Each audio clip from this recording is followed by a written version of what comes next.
నమస్తే, welcome to లోగుట్టు. నేను శివాని. ఒకప్పుడు ఆ నియోజకవర్గాన్ని అంతా వైసీపీకి కంచుకోటగా భావించారు. కానీ 2024 ఎన్నికల్లో కూటమి ప్రపంచంలో ఫ్యాన్ గాలి వీచలేదు. ఎస్సీ రిజర్వ్డ్ స్థానమైన ఆ నియోజకవర్గంలో మీకు అందుబాటులో ఉంటా, అన్ని విధాల అభివృద్ధి చేస్తా, నేను పక్కా లోకల్, గెలిచినా ఓడినా మీ మధ్య ఉంటా అంటూ చేసిన ప్రచారంతో ప్రజలు బ్రహ్మరథం పట్టారు. ఏకంగా ఆయనను రెండోసారి ఎమ్మెల్యేగా గెలిపించారు. మరి ప్రజలకి ఇచ్చిన హామీలను ఆయన అమలు చేశారా?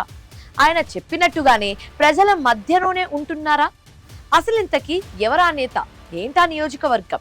ఈ స్టోరీలో చూద్దాం. 1952 నుండి 1972 వరకు జనరల్ స్థానంగా ఉండి 1978 నుంచి ఎస్సీ రిజర్వ్డ్ స్థానంగా మారిన గూడూరు నియోజకవర్గంలో ఇప్పటి వరకు 16 సార్లు సార్వత్రిక ఎన్నికలు జరిగాయి. ఇందులో 6 సార్లు కాంగ్రెస్, 5 సార్లు టీడీపీ, 3 సార్లు స్వతంత్రులు, 2 సార్లు వైసీపీ అభ్యర్థులు విజయం సాధించారు.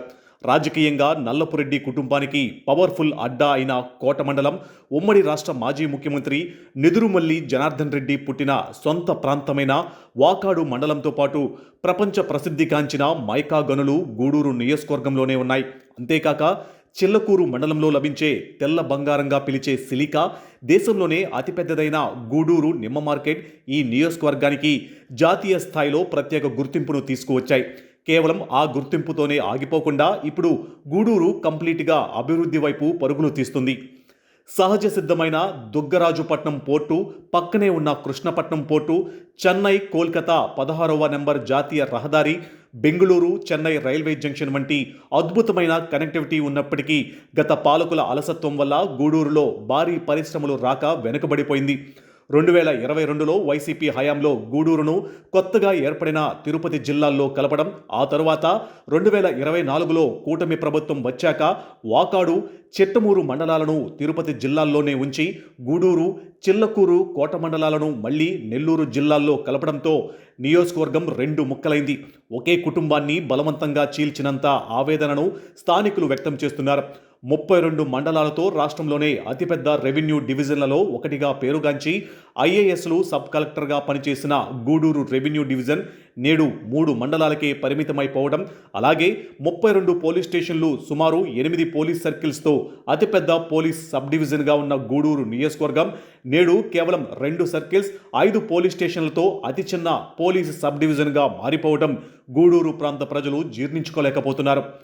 2014లో వైసీపీ తరపున చిన్న వయసులోనే ఎమ్మెల్యేగా గెలిచి నాటి రాజకీయ పరిస్థితులతో టీడీపీలో చేరిన పాసం సునీల్ కుమార్ ఆనాటి నుంచి గెలుపోటములతో సంబంధం లేకుండా పసుపు జెండాకే అత్యంత విధేయుడిగా కొనసాగుతున్నారు. 2019లో వైసీపీ హవాలో ఓడిపోయిన నియోజకవర్గాన్ని వదలకుండా క్యాడర్కు కొండంత అండగా నిలిచారు. నారా లోకేష్ చేపట్టిన యువగళం పాదయాత్రను గూడూరులో అద్భుతంగా విజయవంతం చేసి అధిష్టానం మెప్పు పొందారు. కూటమి గెలిస్తే గూడూరును నెల్లూరు జిల్లాల్లో కలుపుతాం అని లోకేష్ చేత ప్రామిస్ చేయించారు. 2024 ఎన్నికల సమయంలో టీడీపీ అభ్యర్థి విషయంలో ఎన్నో అడ్డంకులు ఎదురైనా ప్రముఖ పారిశ్రామికవేత్త కొండేటి గంగా ప్రసాద్ అండదండలతో టికెట్ సంపాదించి మన గూడూరు మన సునీల్ అనే పక్కా లోకల్ నినాదంతో వైసీపీ అభ్యర్థి మేరుగా మురళీపై కొండంత మెజారిటీతో చారిత్రాత్మక విజయాన్ని సాధించారు. ఎమ్మెల్యేగా గెలిచాక డాక్టరేట్ సాధించిన పాసం సునీల్ కుమార్ నియోజకవర్గాన్ని పారిశ్రామికంగా పరుగులు పెట్టిస్తున్నారు. చిల్లకూరు మండలంలో కృష్ణపట్నం ఇండస్ట్రియల్ స్మార్ట్ సిటీ పేరుతో 14,000 ఎకరాలలో ఏకంగా 37,000 కోట్ల అంచనా వ్యయంతో మెగా పారిశ్రామికవాడ అభివృద్ధి చేస్తున్నారు. తొలి దశలోనే 1,200 కోట్లతో 2,000 ఎకరాలలో మౌలిక వసతులు కల్పిస్తూ ఉండగా 2028 జనవరి నాటికి ఇది అందుబాటులోకి రానుంది. ఈ ప్రాజెక్టు ద్వారా 5 లక్షల మందికి ఉపాధి, ఉద్యోగ అవకాశాలు రానున్నాయి. అలాగే వేల కోట్ల రూపాయలతో చెన్నై, బెంగళూరు ఇండస్ట్రియల్ కారిడార్ అభివృద్ధి జరుగుతుంది. ఇక భూధనం దగ్గర 3,000 కోట్ల పెట్టుబడితో అంతర్జాతీయ ప్రమాణాలతో మెగా ఫర్నిచర్ పరిశ్రమకు శంకుస్థాపన జరిగింది. ఇప్పటికే పెన్వీర్, నెక్కంటి, జీవీకే వంటి రొయ్యల ప్రాసెసింగ్ యూనిట్లలో స్థానిక నిరుద్యోగ యువతకే మొదటి ప్రాధాన్యత ఇచ్చేలా చర్యలు తీసుకుంటున్నారు. రహదారులు, చల్లకాలువ వంతెన పనులకు 9 కోట్ల రూపాయలు మంజూరు చేయించి అభివృద్ధిలో తన మార్కు చూపిస్తున్నారు. ఇక అనారోగ్యంతో చికిత్స పొందిన వారిని ఆదుకునేందుకు అత్యధికంగా సీఎం సహాయ నిధి తేవడం, నిత్యం ప్రజల్లో ఉంటూ ప్రభుత్వ పథకాలు అర్హులైన అందరికీ అందేలా చూస్తూ పాసం సునీల్ కుమార్ ఓ మంచి నాయకుడిగా ప్రజల్లో గుర్తింపు తెచ్చుకున్నారు. అయితే నియోజకవర్గంలో సిలికా, ఇసుక, గ్రావెల్ అక్రమ రవాణాపై విమర్శలు వస్తున్నాయి. అయితే ఈ అక్రమ రవాణాలో ఎమ్మెల్యే ప్రమేయం లేదని, ప్రభుత్వ పెద్దల అండదండలతో కొందరు స్థానిక నేతలు దీనికి పాల్పడుతూ ఉండడంతో పాసం సునీల్ అడ్డుకునే పరిస్థితుల్లో లేరని విశ్లేషకులు చెబుతున్నారు.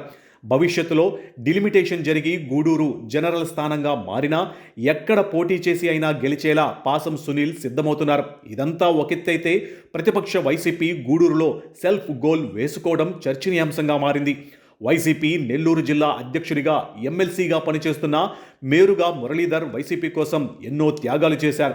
గూడూరు ఇన్ఛార్జిగా ఉన్న మేరుగును కాదని 2019 ఎన్నికల్లో చివరి నిమిషంలో వెలగపల్లి వరప్రసాద్కు టికెట్ కేటాయించిన జగన్ ఎమ్మెల్సీగా మెరుగుకు అవకాశం కల్పించారు. అయితే ఇటీవల అనేక మంది ఎమ్మెల్సీలు వైసీపీని వీడి టీడీపీలో చేరారు. ఎన్ని ప్రలోభాలు వచ్చినా లొంగకుండా వైసీపీ వైపు నిలబడి గూడూరు నియోజకవర్గంలో అధికార పార్టీ అవినీతిపై అంతో ఇంతో మాట్లాడే మేరుగా మురళీధరను అకస్మాత్తుగా గూడూరు నియోజకవర్గం ఇన్ఛార్జిగా తప్పిస్తూ నిర్ణయం తీసుకోవడంతో నియోజకవర్గంలోని మెజార్టీ నాయకులు పార్టీ అధినేత నిర్ణయాన్ని తీవ్రంగా వ్యతిరేకిస్తున్నారు. మరి doctor Pasam Sunil Kumar development speed ముందు వైసీపీ కొత్త ఇన్ఛార్జ్ నిలబడతారో లేక కంప్లీట్గా చేతులెత్తేస్తారో తెలియాలంటే మరికొద్ది రోజులు వెయిట్ చేయాల్సిందే.